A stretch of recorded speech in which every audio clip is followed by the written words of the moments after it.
caught in the crossfire. Caught in the crossfire. Herkese merhabalar, ben İlker Vitus. Arkadaşlar bugün sizlerle AliExpress'ten gelen yine 2 tane paketimiz var. Bunların açılımını yapacağız. Şu gördüğünüz paketi ben az önce açtım, baktım. Tahmin ettiğim ürün varmış. Bunu açma gereği duymadım. Şimdi hep beraber açacağız. Şöyle göstereyim. Yine böyle havalı poşetle geliyor. Gayet sağlam. Uzun zaten görmesin diye. Böyle anahtarlık olarak kullanabiliyorsunuz. Bu benzinli kibrit arkadaşlar. Zippo gazı koyuyorsunuz içine. Ben bunu Zippo gazını doldurdum. Şuradan da yakıyorsunuz arkadaşlar ama yakması biraz zor bir işlem. Şimdi bir de alan kısıtlı olunca yakamadım.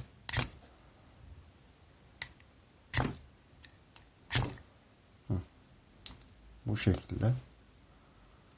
Böyle bir ürün arkadaşlar. Yani kampta falan bir yere gittiğiniz zaman anahtarınızı takarsınız. Gidip öyle kullanabilirsiniz. Arkadaşlar bu ürün 60 centti. Ücretsiz kargo. Tabi takipsiz kargo ile geliyor. Ucuz ürün olduğu için. Yani 1,5 liradan biraz fazla. 2 lira olabilir. Dolar biraz arttı şu an. Şu an alırsanız 2 lira gibi bir ücreti olacak muhtemelen. Böyle ufak güzel bir ürün arkadaşlar. Zippo kadar büyük değil. Zippo çakmaklar kadar.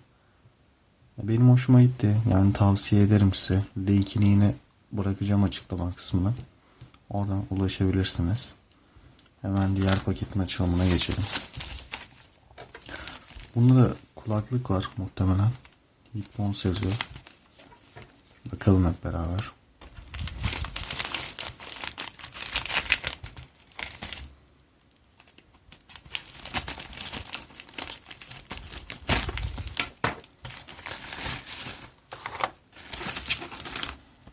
Bu da böyle havalı poşetle geldi arkadaşlar, gördüğünüz gibi. Böyle bir kutusu var. Çince yazıları falan var. Özelliklerinde neler yazıyor bakalım. Kamera netlerse. 15 milim driver. Muhtemelen jack'ın büyüklüğünden bahsediyor. Mikrofon var burada. Buradan çağrı yanıtlama falan.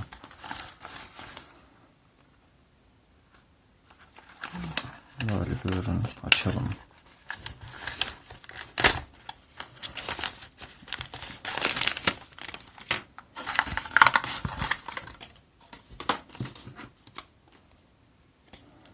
Kutusundan bir de şöyle bir şey çıkıyor.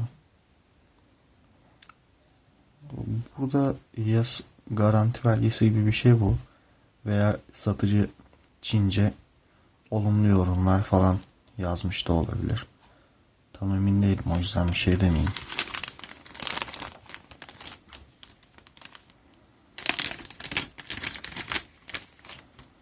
Arkadaşlar kulaklık bu.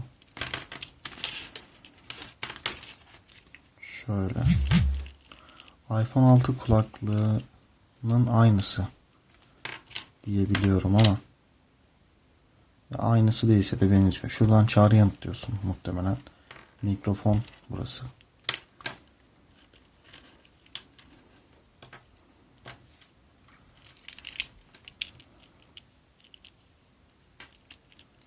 İçindeki hoparlör kısmı sallanıyor bunun.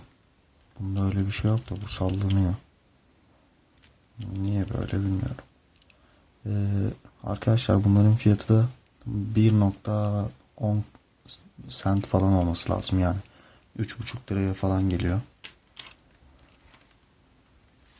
Gayet uzun bir kulaklık. 1 metre kablosu var sanırım. Hemen bir test edip bakalım. Evet arkadaşlar, kulaklığımızı taktım. Şimdi müzik açıyorum. Sesini dinleyebilirsiniz.